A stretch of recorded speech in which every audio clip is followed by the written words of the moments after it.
درود به همگی، من مریم پور اسکندری هستم و امروز می‌خوایم با هم این طرح رو ببافیم.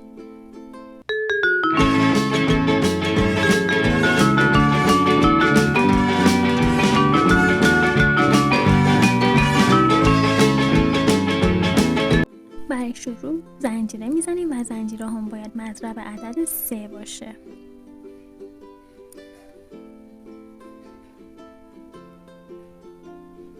من 24 تا زنجیره زدم، 4 تا زنجیره دیگه هم میزنیم. 2 3 و 4.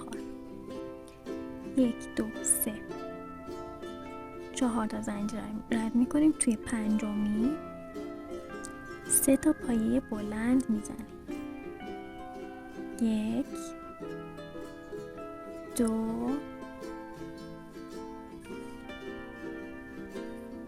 و 3. 2 تا زنجیره رو رد میکنیم. توی سومی 3 تا پایه بلند. 1 2 3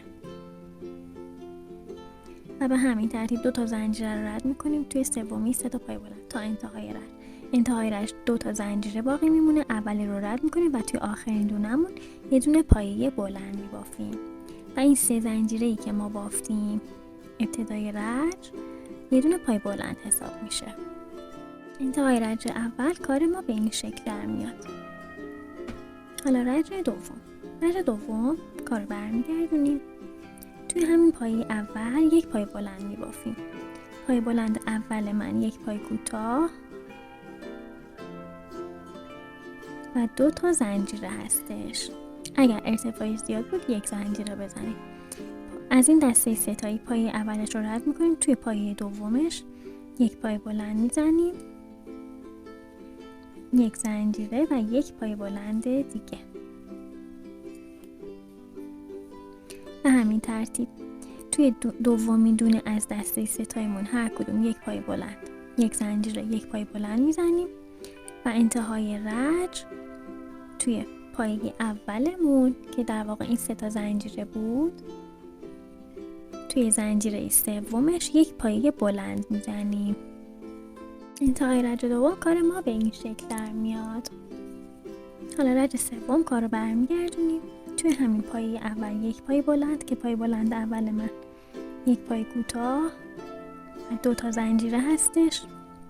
به این هفتیمون رسیدیم. داخل هفتیمون 3 تا پایه بلند میبافیم. 1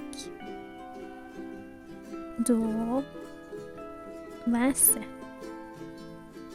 داخل تمام هفتیامون هر کدوم 3 تا پایه بلند میبافیم و به آخرین دونمون که رسیدیم داخلش یه دونه پایه بلند میبافیم.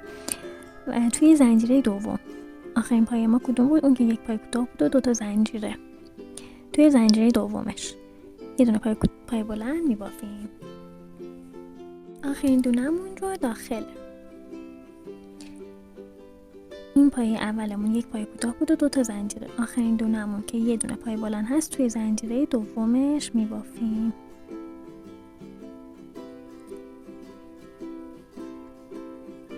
این کار ما در پایان رج سوم. و از اینجا به بعد رج 2 و 3 رو تکرار میکنیم تا به اندازه مورد نظرمون برسیم. انتهای کار بافت ما به این شکل در میاد. امیدوارم ببافین و از بافتش لذت ببرین. اگر این ویدیو رو دوست داشتین لطفا منو حمایت کنین و ویدیوهای بعدی رو با هم همراه باشین.